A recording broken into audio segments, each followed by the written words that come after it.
ये कहानी है गंगा नदी के किनारे बसे एक गांव गंगापुर की। रात का समय है, घना अंधेरा छाया हुआ है। गांव के सारे लोग अपने घरों में गहरी नींद में सो रहे हैं। तभी बाहर बिजली कड़कने लगती है, हवाएं जोर जोर से चलने लगती हैं।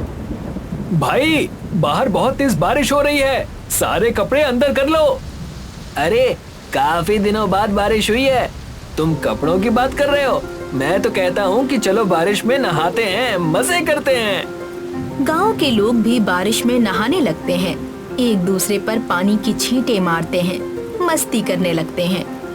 भाई, खेतों में सब्जियां सूख रही थी, अच्छा हुआ बारिश आ गई। भैया, सिर्फ सब्जियां ही नहीं बची, गांव में पानी की इतनी किल्लत हो गई थी कि भैंस भी दूध नहीं, सीधा मिल्क पाउडर दे रही थी। धीरे धीरे बारिश और तेज होने लगती है। ऐसी मूसलाधार बारिश पहले कभी नहीं देखी गई। देखते ही देखते पानी लोगों की कमर तक आने लगता है। तूफान, बिजली का कड़कना और मूसलाधार बारिश का माहौल भयानक लगने लगता है। लोगों के घरों में पानी घुसने लगता है, उनके घर गिरने लगते हैं। सबको उठाओ, वरना कोई नहीं बचेगा। मदन और माधव गांव के सारे लोगों को उठाते हैं। गांव वाले पानी से बचने के लिए अपने घरों की छतों पर चले जाते हैं, लेकिन बारिश रुकने का नाम ही नहीं लेती। अब पानी छतों को छूने लगता है। मदन और माधव अपने बेटों आर्यन और कबीर को लेकर छत पर बैठे हैं। मुझे तो लगता है कि अब पानी छत पर भी आ जाएगा। हमें तो तैरना आता है, लेकिन आर्यन और कबीर का क्या करेंगे? पापा, मुझे भूख लगी है। हाँ, मुझे भी। हे भगवान, चाहे हमारी जान ले लो, लेकिन हमारे बच्चों को बचा लो। माधव और मदन रोने लगते हैं, उनकी आंखों से आंसू बहने लगते हैं। पापा, आप क्यों रो रहे हैं? वैसे ही नीचे इतना पानी है, आपके आंसुओं से और पानी बढ़ेगा ही। तभी एक बादल उड़ता हुआ आता है, माधव और मदन के पास रुकता है। तुम कौन हो? मैं बादल हूँ, आप लोगों को बचाने आया हूँ। तुम्हारी बारिश की वजह से ही मेरा गांव डूबने वाला है, और कह रहे हो कि बचाने आए हो? मैं नहीं डूबा रहा, ये सब मॉन्स्टर बादल की वजह से हो रहा है।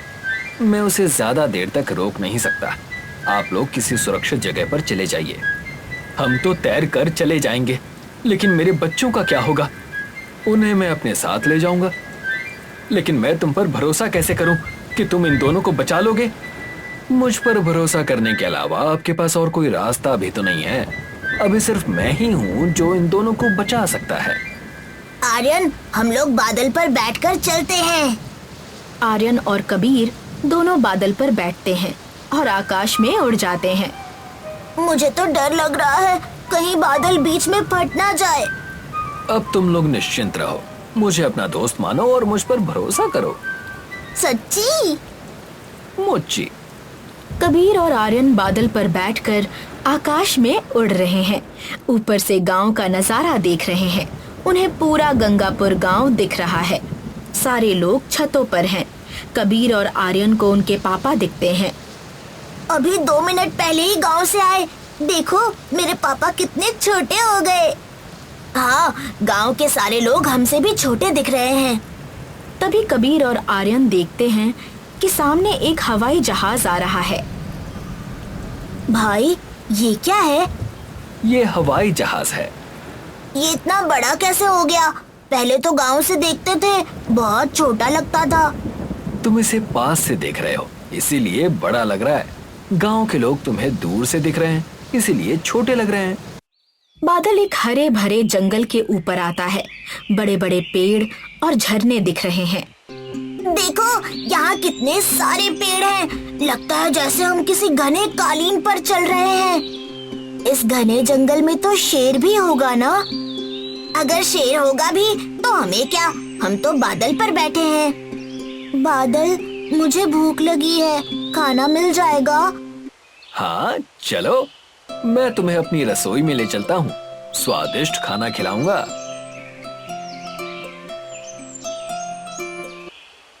कबीर और आर्यन बादल के साथ उसकी रसोई में जाते हैं और वहाँ देखते हैं कि तरह तरह के चमकते हुए खाने रखे हैं।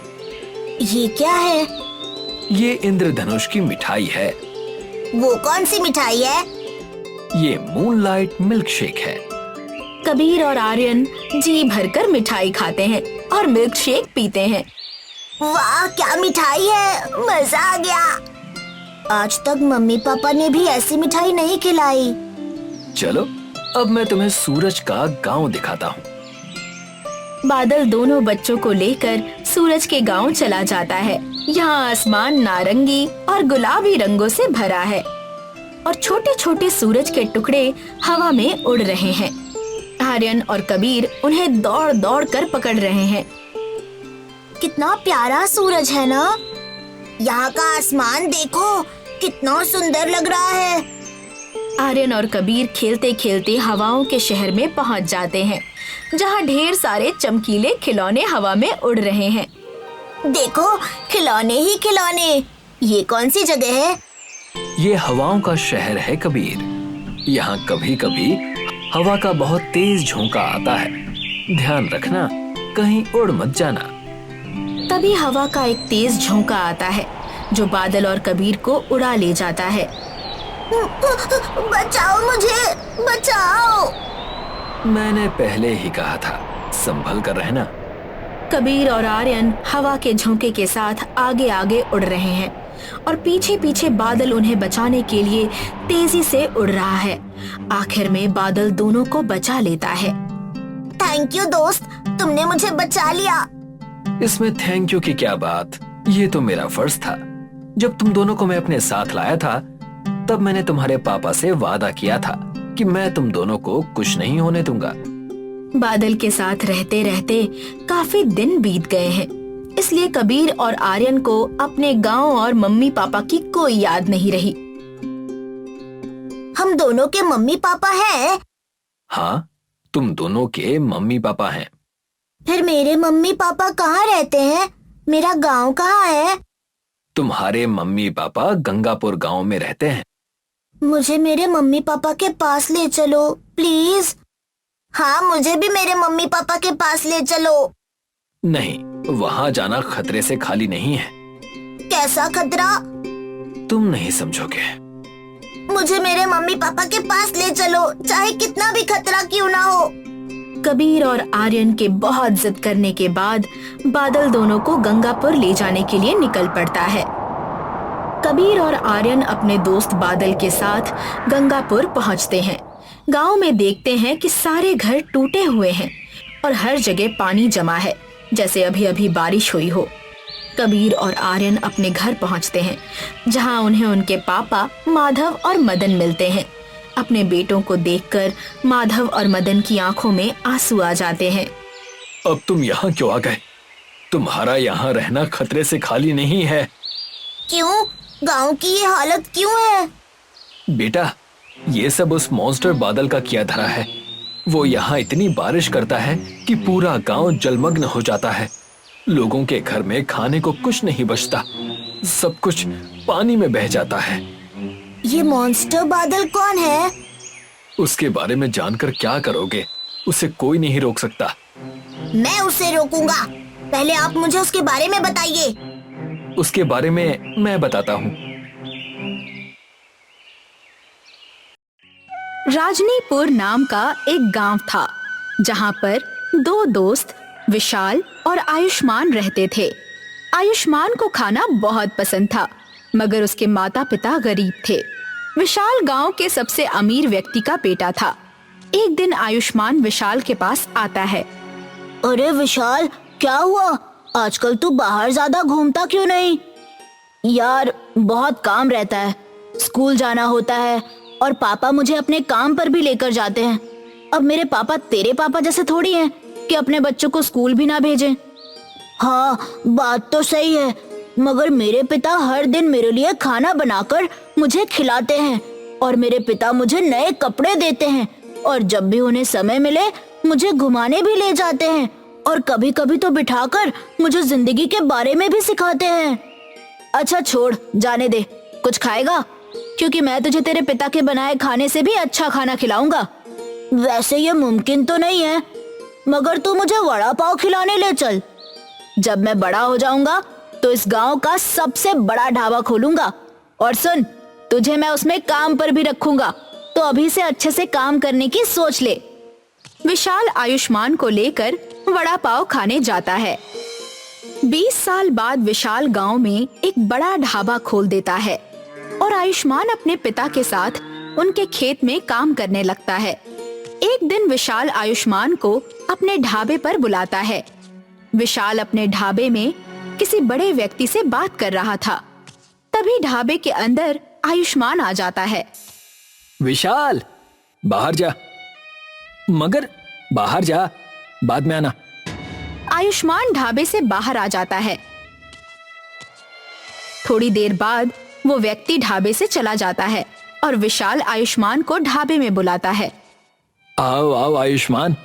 अरे यार, जब मैं बड़े लोगों से बात कर रहा हूं तो तुम अंदर क्यों आ जाते हो? क्योंकि मुझे लगा कि मैं तुम्हारा दोस्त हूं, मगर तुमने मेरी दोस्ती का मान नहीं रखा और मेरा निरादर किया। अच्छा देख आयुष्मान, बचपन में तेरे पर रहम करके मैंने तुझे बहुत खिलाया है। अब एक मेहरबानी तुझ पर और कर रहा हूं। खेती छोड़ अपने पिताजी की और यहां आजा काम करने के लिए। नहीं, मैं जहां हूं वहीं ठीक हूं और खुश हूं। खुश? तो खुद को देखता है कि नहीं? यहाँ का सबसे अमीर व्यक्ति मैं हूं आयुष्मान। मेहरबानी कर रहा हूं तुझ पर, आजा। क्या मेहरबानी लगा रखी है? तू मुझे मेरा दोस्त लगता था, इसलिए तेरी मेहरबानी को मैं दोस्ती समझता था। तू मेरा दोस्त नहीं है, गरीब कहीं का। तेरे जैसे लोगों को मैं अपने साथ खड़ा ना रखूं। चल निकल, अभी निकल जा यहाँ से। आयुष्मान ढाबे से निकल जाता है और अपने पिता के पास उनके खेत में जाने लगता है। जैसे ही वो अपने खेत में पहुंचता है, वो देखता है कि उसके पिता के सिर पर बादल मंडरा रहा है। पिताजी, ये बादल ये कैसे? मुझे माफ कर देना बेटा, मैं तुम्हें वो सब नहीं दे पाया जो तुम्हें मिलना चाहिए था। ये बादल हमारे पूर्वजों की देन है, जो पीढ़ी दर पीढ़ी चली आ रही है, और अब वो समय आ गया है कि ये शक्ति मैं तुम्हें सिखाऊं। मगर इसके लिए मुझे यहां से जाना होगा। पिताजी, मैं कुछ समझा नहीं। बेटा, हमारा परिवार अनोखा है। हमारे पास बादलों को अपने वश में करने की शक्ति है, मगर ये जादुई शक्ति पिता बेटे को देता है और फिर गायब हो जाता है। नहीं पिताजी, मैं नहीं चाहता कि आप कहीं जाएं। मैं जैसा हूं खुश हूं, मुझे ये जादू नहीं चाहिए। धैर्य रखना बेटा, और याद रखना, अगर तुम्हारा कोई निरादर करे तो इस पर कभी गुस्सा या फिर वापस इज्जत पाने की कोशिश ना करना, क्योंकि उनका निरादर तुम्हारी कीमत नहीं बताता, बल्कि उनके चरित्र को दिखाता है। इतना कहकर आयुष्मान के पिताजी वहां से गायब हो जाते हैं। अचानक से आयुष्मान के गले में एक सोने की चेन आ जाती है, जिस पर सूरज बना हुआ था। पिताजी, नहीं पिताजी! आयुष्मान के इर्द गिर्द बादलों का घेरा आ जाता है। वो एक बादल पर खड़ा हो जाता है, जो उसके पैरों के पास ही था, और बादल उसे आसमान में लेकर जाता है। उसे दूर दूर तक सिर्फ बादल ही दिखते हैं। मैं अपने पिताजी की दी हुई शक्तियों का पूरा इस्तेमाल करूंगा और इन बादलों में एक ढाबा खोलूंगा। अगले दिन आयुष्मान बादलों का इस्तेमाल करके एक नया ढाबा बना लेता है और जमीन पर बादलों को जमा कर लेता है। आयुष्मान नीचे बादलों के पास खड़ा था, तभी एक आदमी वहां आता है। ये क्या है? ये बादल है।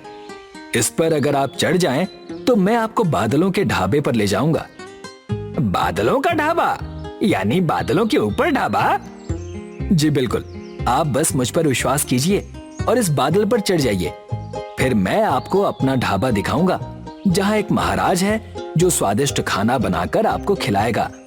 वो आदमी बादल पर खड़ा हो जाता है और बादल उसे ऊपर ले जाता है। जैसे ही वो बादल पर ढाबा देखता है, वो कहता है, अरे यहाँ तो सच में ढाबा है, वो भी बादलों से बना हुआ। वहाँ आयुष्मान ने शांतनु नाम के एक महाराज को रखा था, जो खाना बनाता था। शांतनु विशाल का बहुत अच्छा दोस्त था, मगर ये बात उसने छुपा कर रखी थी। आपको कहाँ जाना है? मैं तो दूसरे गांव जमानपुरी जा रहा हूँ। ठीक है, आपको ये बादल आपकी मंजिल तक पहुंचा देगा। सच में? अगर ऐसा है तो अब मैं यहीं पर खाना खाने आया करूंगा और आराम से अपने घर और काम पर जाया करूंगा। वो आदमी बादल पर बैठ जाता है और बादल उसे जमानपुरी पहुंचा देता है। धीरे धीरे गांव के लोग बादलों को जमीन पर देखने लगते हैं और सारे लोग आयुष्मान के ढाबे पर पहुंचने लगते हैं और जहां भी उन्हें जाना होता बादल उन्हें आराम से पहुंचा देता। एक दिन बादल पर विशाल आता है और आयुष्मान को देखकर कहता है, तुमने तो बड़ी तरक्की कर ली आयुष्मान। मैं सोच भी नहीं सकता था कि कोई बादल पर ढाबा भी खोल सकता है। तुम सच में जादूगर हो। मैं नहीं विशाल, मेरे पिताजी। ये शक्ति मुझे मेरे पिताजी से मिली है। आओ कुछ खा लो, जो चाहे खा सकते हो, इसे अपना ही ढाबा समझो। आयुष्मान जमीन पर खाने का सामान लेने चला जाता है। विशाल ढाबे में शांतनु को देखता है। शांतनु, तुम यहाँ क्या कर रहे हो? तुम तो शहर चले गए थे ना? शांतनु वही व्यक्ति था जिससे विशाल बात कर रहा था और जब आयुष्मान ढाबे में आया था तो विशाल ने उसे बाहर भगा दिया था। वो विशाल भाई, मैं शहर जाने ही वाला था, मगर जब मैंने देखा कि कोई इंसान बादलों पर ढाबा बना रहा है तो मैं यहीं रुक गया। तुम खुद सोचो, कौन ऐसा काम छोड़ना चाहेगा? धोखेबाज और झूठे हो तुम। मैं झूठा हूं? तुम भी कोई अच्छे इंसान नहीं हो। कौन दोस्त अपने दोस्त की इज्जत की धज्जियां उड़ाता है? ये सब छोड़ो विशाल, लेकिन मैं कहता हूं कि हमें ये ढाबा हथियाना चाहिए। मुझे पता है कि उसे बादलों की शक्ति किस चीज से मिलती है। क्या कहते हो? तुम्हारा ढाबा चलाने का अनुभव और मेरे हाथ का खाना दोनों ही पूरी दुनिया में मशहूर हो जाएंगे। विशाल थोड़ी देर सोचता है। क्यों नहीं, मुझसे अच्छा कोई ढाबा चला सकता है क्या? बस बताओ हमें करना क्या है। बादलों को चलाने के लिए उसके गले में जो चेन है उसकी जरूरत पड़ती है। हमें बस उसे चुराना है। मैं बताता हूं कैसे। शांतनु विशाल को सारी योजना बताता है। रात होती है। शांतनु और विशाल आयुष्मान के घर पहुंचते हैं। तुम दोनों यहाँ क्या कर रहे हो? विशाल आयुष्मान से कहता है, ये देख, आज मैं अपनी गाय का शुद्ध दूध लाया हूँ। तेरे घर में गिलास तो होगा ना ये दूध पीने के लिए? ला, मैं गिलास में लेकर आता हूँ। नहीं, तू बैठ, मैं लेकर आता हूँ। विशाल रसोई में जाकर 3 गिलासों में दूध लेकर आता है। पहला गिलास वो आयुष्मान को दे देता है और बाकी 2 में से एक शांतनु को और दूसरा अपने लिए रख लेता है। जैसे ही आयुष्मान दूध पीता है वो बेहोश हो जाता है। उसे बेहोश देखकर शांतनु कहता है, वाह, देखा विशाल, हमारी योजना काम कर गई। अब मैं इसकी चेन निकाल लेता हूँ। शांतनु उसकी चेन निकाल लेता है और बाहर आ जाता है। वो उस चेन को खुद पहन लेता है और आसमान की ओर देखकर अपना हाथ ऊपर उठाता है। तभी कुछ बादल उसकी ओर आने लगते हैं। देखा विशाल, ये चेन ही बादलों को अपने नियंत्रण में रखती है। विशाल, तुम बहुत देर से कुछ बोल नहीं रहे हो। क्या हुआ, खुश नहीं हो? मैं तो बहुत खुश हूँ। और मैं भी। तुम तो बेहोश थे ना? बादल शांतनु के पास आकर एक जेल बना देते हैं और शांतनु बादलों की जेल में कैद हो जाता है। तुम्हें लगा इस चेन से मुझे शक्तियां मिलती हैं? और तूने सोचा भी कैसे कि मैं अपने बचपन के दोस्त को धोखा दूंगा?